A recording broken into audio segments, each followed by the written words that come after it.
Bienvenue sur Azimut. Ici, nous parlons orientation. Retrouvez tous nos contenus et nos outils pour les parents sur azimut-orientation.com. Bonne écoute.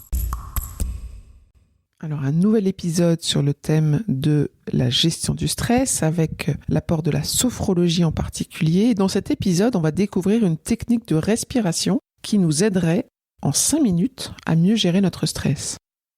Alors, elle est appelée la cohérence cardiaque. Et moi, ce que j'aimerais vraiment savoir, c'est de quoi il s'agit et comment est-ce que ça agit en anti-stress. La cohérence cardiaque est une technique de respiration qui est très souvent recommandée lorsque l'on est anxieux, lorsque l'on est stressé.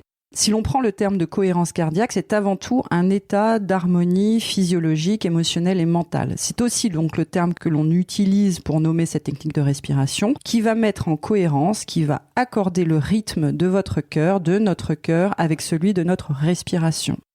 Et donc notre façon de respirer témoigne de notre état intérieur, ça je l'ai déjà dit dans les précédents épisodes. De la même façon, le rythme cardiaque reflète l'état de nos émotions.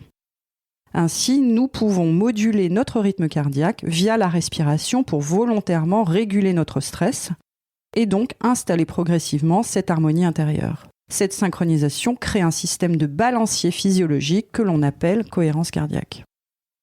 Et concrètement, il s'agit d'installer donc une respiration nasale et ventrale sur le rythme suivant. Vous allez inspirer en 5 secondes, vous allez expirer en 5 secondes et pendant 5 minutes. Il faut savoir qu'il est plus facile d'expirer que d'inspirer, donc démarrer lentement pour l'inspiration pour arriver au bout des 5 secondes et que ce soit confortable. Il est recommandé de pratiquer 3 fois par jour cette respiration pour maintenir cet équilibre tout au long de la journée, car de nombreuses études ont montré que l'on profite des bienfaits pendant les 2-3 heures qui suivent cette pratique de 5 minutes. Donc le matin, à l'heure du déjeuner, avant le déjeuner et en fin de journée. Incroyable, une technique de respiration qui fait bouger le rythme du cœur. Est-ce que tu peux nous dire quels sont justement les bienfaits dont tu parles ? Donc sa pratique a tout d'abord un effet de détente immédiat. Les phénomènes physiologiques qu'elle entraîne agissent instantanément et durant les 2-3 heures qui suivent, l'effet le plus important concerne la baisse de cortisol, la production de cortisol, donc l'hormone du stress, ce qui vous permet une baisse de l'anxiété et une meilleure régulation des émotions. Dans le cadre d'une pratique régulière, ça va aussi avoir un impact favorable à plus long terme sur l'ensemble des grandes fonctions du corps humain comme une amélioration du système immunitaire, la baisse de l'hypertension artérielle, une meilleure gestion du poids. L'amélioration aussi des capacités de concentration, d'apprentissage et de mémoire, et ça c'est fondamental pour nos auditeurs. C'est une pratique intéressante aussi lorsque l'on a des problèmes d'endormissement. Pratiquer cette respiration avant de s'endormir va favoriser les conditions d'endormissement.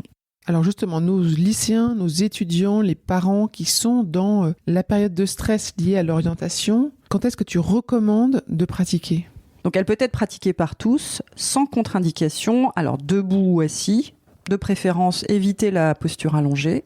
Et dans un premier temps, on peut surtout utiliser une application qui s'appelle Respirelax, qui est gratuite pour s'entraîner, parce qu'il y a quand même un rythme à prendre, et ça nécessite un petit peu d'entraînement.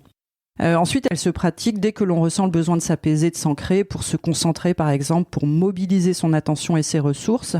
Alors ça peut être très concrètement avant un entretien, un oral.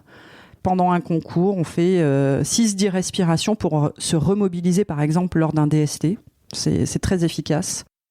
Et pour ceux qui considèrent que consacrer 5 minutes à cette respiration semble difficile, moi je suggère toujours d'optimiser en profitant des temps de transport par exemple, de l'attente entre 2 cours.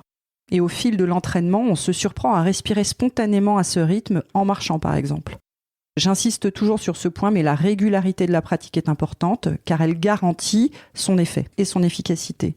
C'est tout aussi important que la routine de travail. Elle s'inscrit vraiment dans une hygiène de vie pour une meilleure santé physique et mentale.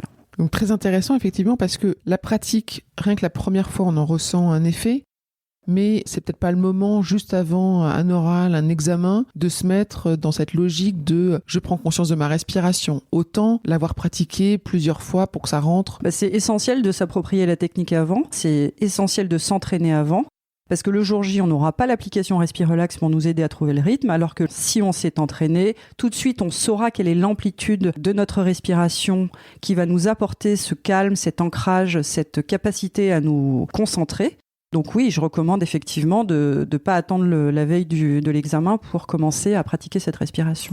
Bien respirer et pratiquer par exemple cette respiration, c'est quelque chose qui va vous accompagner toute votre vie. Donc non seulement pour un oral, un concours et peut-être votre premier entretien, mais tous les moments importants de votre vie où vous aurez besoin de vous remobiliser, vous calmer, vous recentrer. Génial, merci beaucoup pour cette explication et encore une fois un outil bien pratique.